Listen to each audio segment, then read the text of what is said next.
Сәлеметсіңдер ме, балалар? Бүгінгі біздің тақырып жаз бен күз айлары. Здравствуйте, ребята! Сегодняшняя наша тема – летние и осенние месяцы.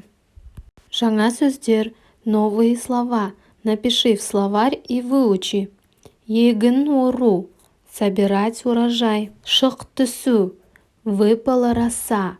Салқындайды – похолодает. Мың – тысяча. Келесі балалар, суретке қарайықшы. Давайте посмотрим на картинку. Бірінші суретте ол жаз. Екінші суретте күз. Біз жаз туралы не айта аламыз? Что мы можем сказать про лето? Жазда күн жылы болады. Жапырақтар жасыл түсті. Жазда суға шомыламыз. Ал күз туралы не айта аламыз? Күзде жапырақтар сарғаяды. Күн салқындайды. Құстар жылы жаққа ұшып кетеді. Екінші тапсырма, мәтінді оқы, жаз бен күз мезгілдерінің белгісін тап. Прочитай текст. Жаз ең ыстық мезгіл. Лето – самое жаркое время года.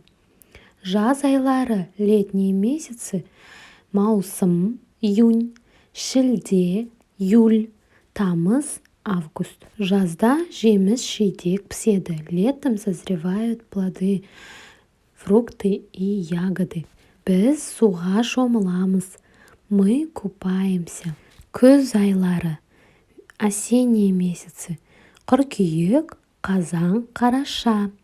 Сентябрь, октябрь, ноябрь. Күзде егін орады. Осенью собирает урожай. Күзде күн салқындайды. Осенью становится холодно. Құстар жылы жаққа ұшып кетеді. Птицы улетают в теплые края. Жаңбыр жиі жауады. Часто идут дожди. Біз қолшатыр ұстаймыз. Мы держим зонтик. Үшінші тапсырма. Жаз және күз айларын ретімен ата. Это устное задание. Назовите летние и осенние месяцы. Поставь видео на паузу и попробуй сделать сам.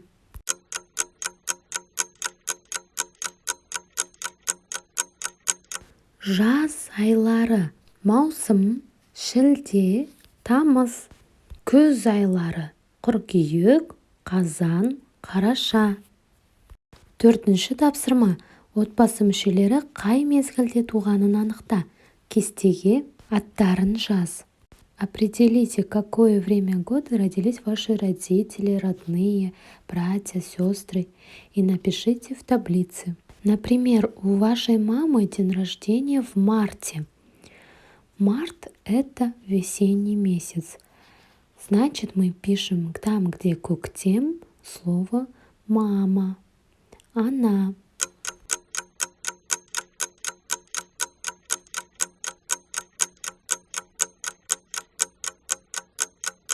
Бесінші тапсырма.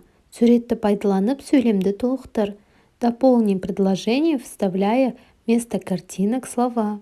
Все предложения по тексту. Поставь видео на паузу и попробуй сделать сам, а после проверь себя.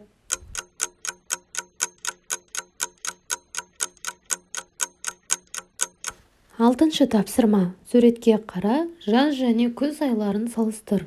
Посмотрите на картинку и сравните летние и осенние месяцы. Мысалы, например, жазда күн қандай? Жазда күн жылы, ал күзде күн салқын. Жазда жапырақтар жасыл, күзде жапырақтар сарғаяды. Жетінші тапсырма. Сұрақтарға жауап беріп, сөйлемдерді толықтырыңдар. Это задание выполняем устно. Отвечая на вопросы, надо дополнить предложение. Например, маусым жаздың нешінші айы? Маусым жаздың бірінші айы. Следующее.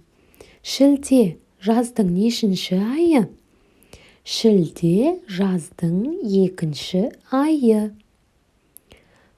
Следующее. Тамыз жаздың нешінші айы? Тамыз жаздың үшінші айы. А теперь выполните самостоятельно.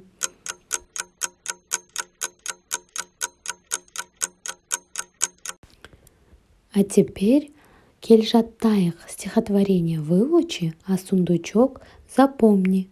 Жаз, жайқалып жапырақ, құлпырып қызғалдақ. Тұратын көз тартып, жаз келді күн шуақ. Жұбан Молдағалиев. Есте сақта, запомни. Жаз айлары маусым, шілде, тамыз. Күз айлары қыркүйек, қазан, қараша. Осымен біздің сабағымыз аяқталды.